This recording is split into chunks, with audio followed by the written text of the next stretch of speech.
Llegamos hoy a nuestro último estudio de este libro de Esther.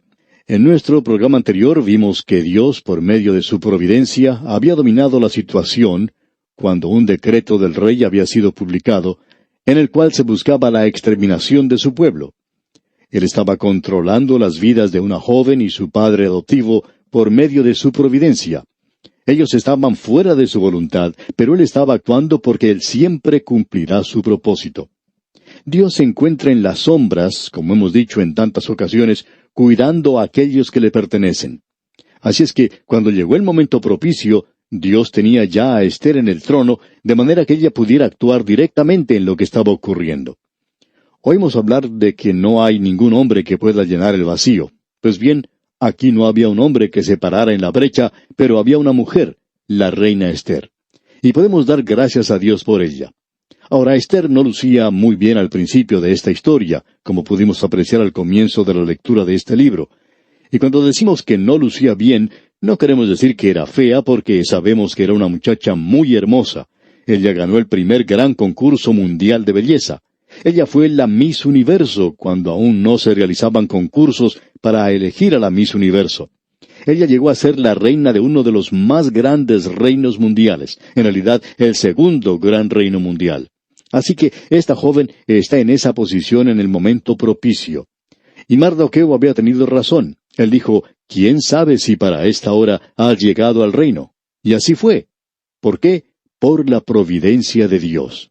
Dios estaba en control de la situación. Salió un decreto en ese reino entonces de que los que creían en el rey en esa ocasión se podrían salvar de la exterminación. Y cuando ellos lo hicieron, hubo salvación para ellos, y la reina Esther fue la receptora del cetro de gracia cuando fue extendido hacia ella. Ahora, amigo oyente, nosotros tenemos un Salvador maravilloso en el día de hoy. Y el trono de Dios no es un trono de juicio, es un trono de gracia. Dios no quiere lastimarlo a usted, amigo oyente. Él tiene sus brazos abiertos, extendidos hacia un mundo perdido. Y Dios no quiere castigar a nadie. Dios le está diciendo, ven a mí. Pero tienes que hacerlo a mi manera, tienes que creer en mí, pues no hay salvación aparte de esto. Pero supongamos que en aquella época algún israelita hubiera dicho, bueno, yo no creo en ese decreto que salió del rey. No creo que pueda ser algo tan bueno y no pienso que él quisiera algo así. Me voy a proteger a mí mismo y voy a erigir una línea de defensa y me esconderé detrás de ella. Me haré una fortaleza y me defenderé a mí mismo. Y amigo oyente, eso significaría su propia muerte, porque él tenía que haber creído en ese decreto del rey. Y el decreto ha salido de parte de Dios, amigo oyente. Un decreto que dice, de parte de Dios, cree en el Señor Jesucristo y serás salvo. Y en ningún otro hay salvación, porque no hay otro nombre bajo el cielo dado a los hombres en que podamos ser salvos. Este es el decreto que existe en el día de hoy y ha sido proclamado por un Dios maravilloso y está dirigido a un mundo perdido. ¡Qué maravilloso es este decreto para nosotros, amigo oyente! Notemos ahora que esta gente judía tiene fe en este nuevo mensaje del Rey. En realidad, en nuestros días, este nuevo mensaje que ha sido proclamado por Dios es el Evangelio, que Cristo murió por nuestros pecados conforme a las Escrituras, que fue sepultado y que resucitó al tercer día conforme a las Escrituras, que los hombres y las mujeres son salvos por medio de la fe y no por las obras de la ley, y que aquellos que creen y le reciben, a ellos les ha dado el privilegio de ser llamados hijos de Dios, aun a aquellos que no van más allá de hacer eso, de creer. Sabed pues esto, dice el apóstol Pedro, que por medio de él se os anuncia perdón de pecados. Ahora, ese es el mensaje que nos ha llegado a nosotros hoy. En realidad, para esta gente, si ellos no creían en ese mensaje, no había ninguna esperanza. Usted quizá pueda acabar con algunos malos hábitos que tenga. Quizá pueda dejar de hacer el mal. Puede hasta ir a la iglesia, puede ser bautizado. Usted puede hasta llegar a tomar parte en la cena del Señor y aún así puede sentirse miserable. De la única manera en que usted puede cambiar eso, amigo oyente, en este mundo, es acercándose a este mensaje, es decir, a la palabra de Dios y creerla. Y cuando usted la crea, entonces tendrá salvación. Ahora esta gente estaba gozosa, se nos dice. ¿Por qué? Porque creyeron en el mensaje que les había llegado. Así es que a ellos les llega este maravilloso tiempo de libertad. Y esto presenta la institución de esa gran fiesta que se conoce con el nombre de la fiesta de Purim. Nosotros no sabemos mucho sobre esta fiesta, debemos confesar. No se menciona para nada en el Nuevo Testamento. En realidad, no se hace ninguna referencia a ella en todo el Nuevo Testamento. Es una fiesta que los judíos celebran aún en el presente. Y ellos le dan mucha importancia a esta fiesta, tanta importancia como la que le dan a la fiesta de la Pascua. Ellos reconocen que esto habla de una gran liberación para ellos, y esa fiesta fue instituida para ese pueblo. Se llama la fiesta de Purim y viene de la palabra persa pur, que quiere decir suerte. Como dice la Escritura ya en el libro de Proverbios, capítulo 16, versículo 33, la suerte se echa en el regazo, mas de Jehová es la decisión de ella. Como usted puede apreciar, amigo oyente, fue en el día cuando se echaba la suerte de los judíos, cuando ellos recibieron su libertad. Ahora, ¿fue acaso eso por casualidad? No, amigo oyente, fue gracias a la providencia de Dios. Él estaba en control de esta situación. Ahora nosotros no vamos a entrar en mucho detalle en lo que nos queda por ver en este libro de Ester. Vamos a comenzar nuestra lectura en los primeros 2 versículos de este capítulo 9. En el mes 12º, que es el mes de Adar, a los 13 días del mismo mes, cuando debía ser ejecutado el mandamiento del rey y su decreto, el mismo día en que los enemigos de los judíos esperaban enseñorearse de ellos, sucedió lo contrario, porque los judíos se enseñorearon de los que los aborrecían. Los judíos se reunieron en sus ciudades, en todas las provincias del rey Asuero, para descargar su mano sobre los que habían procurado su mal, y nadie los pudo resistir, porque el temor de ellos había caído sobre todos los pueblos. Herodotis hizo una declaración después del regreso de Asuero de su campaña contra Grecia, de que la esposa de Asuero, en esa época, de nombre Amestría, era una reina cruel y vengativa. Ahora, Amestría, por supuesto, es Ester. Y usted se puede dar cuenta cómo los de afuera, por lo menos los griegos, tenían la impresión que ella era una persona cruel y vengativa, porque en realidad ella fue la que tomó este paso y pudo salvar a su pueblo. Se libró de Amán y también de aquellos otros que eran sus enemigos en esa época en particular.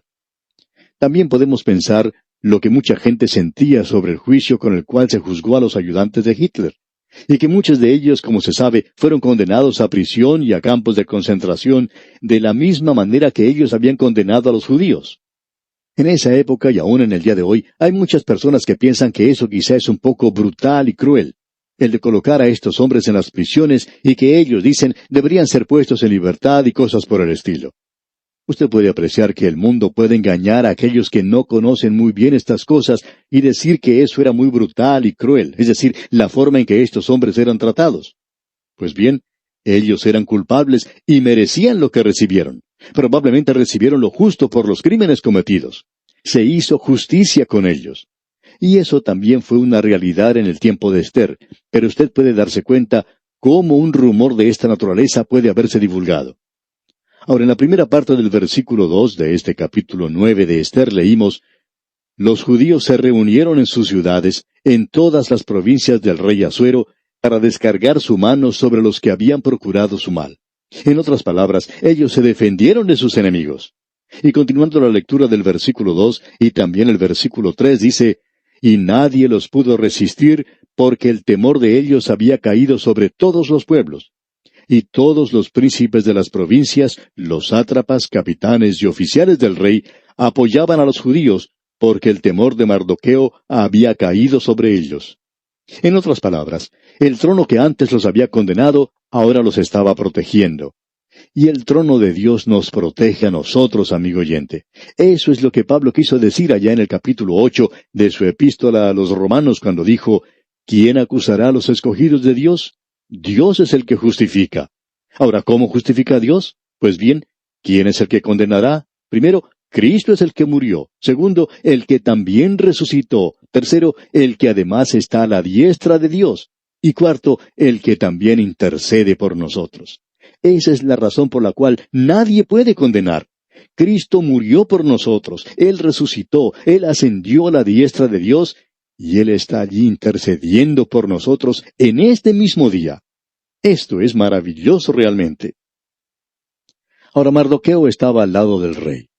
No ya ese hombre Amán que los había condenado a muerte, sino uno que pertenecía a su propio pueblo. Y nosotros tenemos a un hombre en la gloria.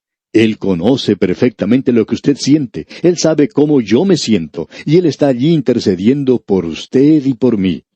Esto es algo maravilloso, saber que tenemos a alguien allá arriba que está de nuestro lado. Como usted puede apreciar, amigo oyente, las cosas han cambiado para nosotros los pecadores. Continuemos ahora con nuestra lectura en el libro de Esther y leamos el versículo 4 de este capítulo 9. Pues Mardoqueo era grande en la casa del rey, y su fama iba por todas las provincias. Mardoqueo iba engrandeciéndose más y más. Y yo, amigo oyente, tengo un Salvador en el día de hoy. Él ha sido despreciado por este mundo. En realidad, la gente está diciendo muchas cosas sucias, blasfemias acerca de Él. Pero, amigo oyente, Él es el hombre que está en la gloria. Él es el Rey de Reyes. Él es el Señor de Señores. Él es el lirio de los valles. Él es el todo codiciable. Él es señalado entre 10,000 y un día muy pronto vendrá.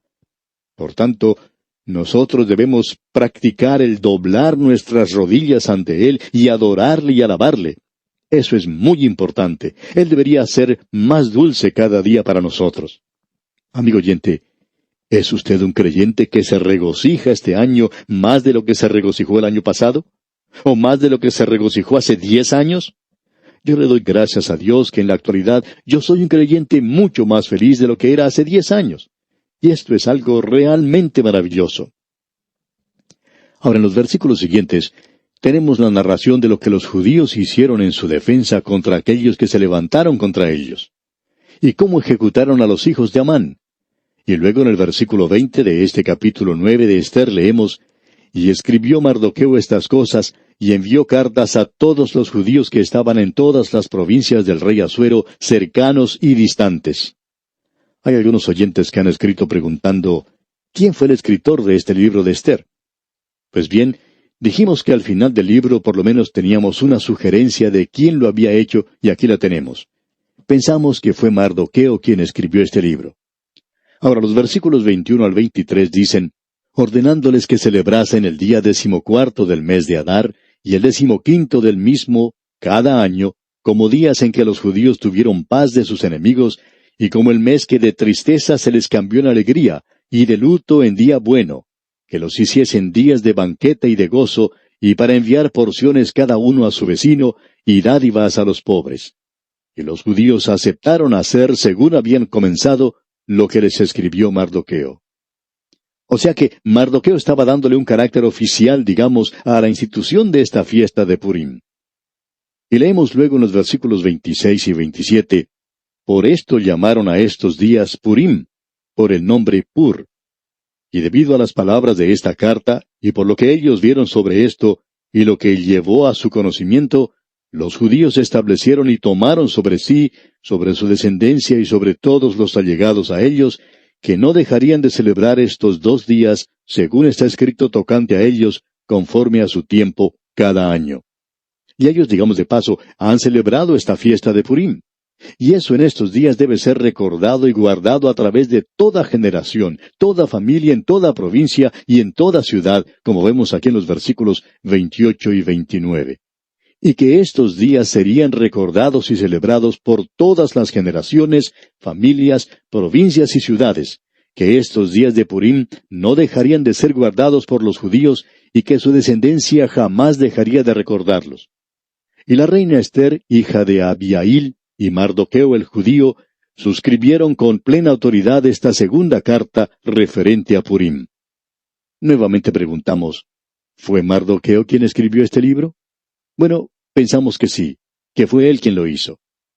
Y pasando ahora al versículo 31 leemos, para confirmar estos días de Purim en sus tiempos señalados, según les había ordenado Mardoqueo el judío y la reina Esther, y según ellos habían tomado sobre sí y sobre su descendencia, para conmemorar el fin de los ayunos y de su clamor.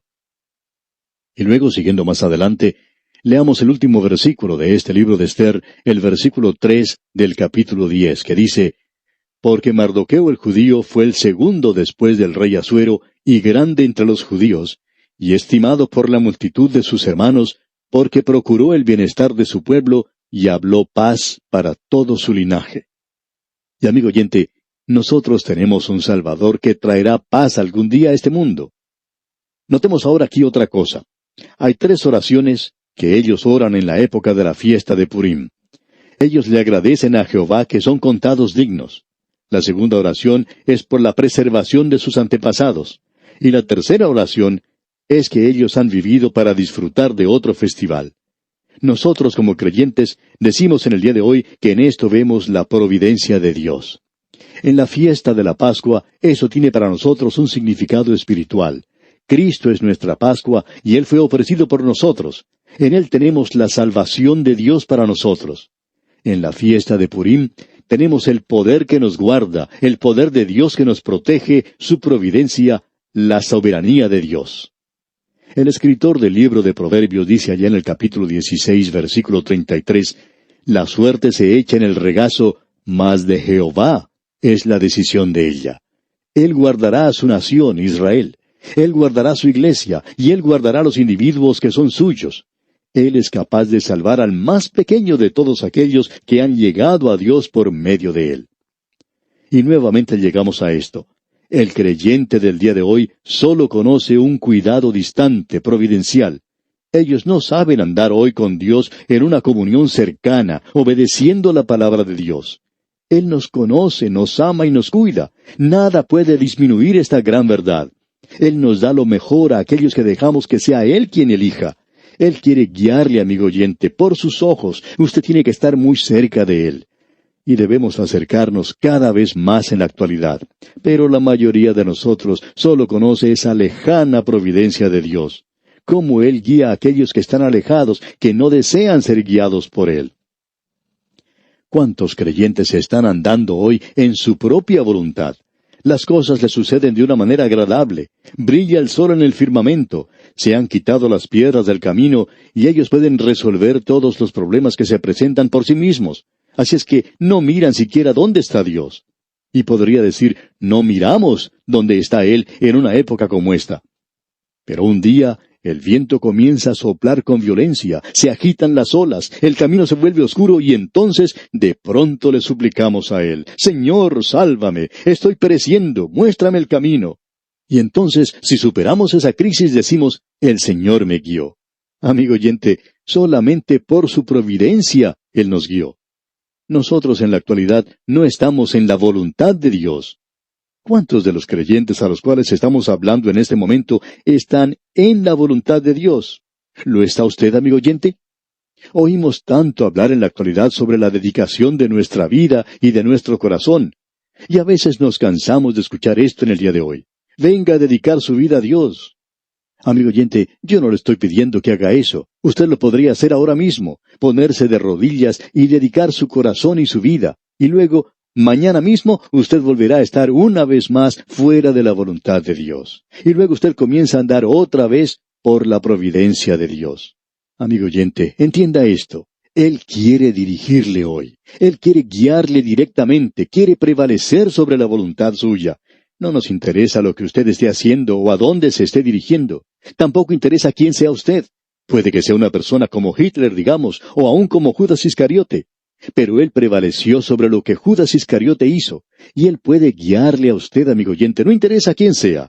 Usted puede conocer el gozo y el placer de acercarse a Él, de buscar la voluntad de Dios para su vida, no simplemente en un solo acto, sino de momento a momento, día a día.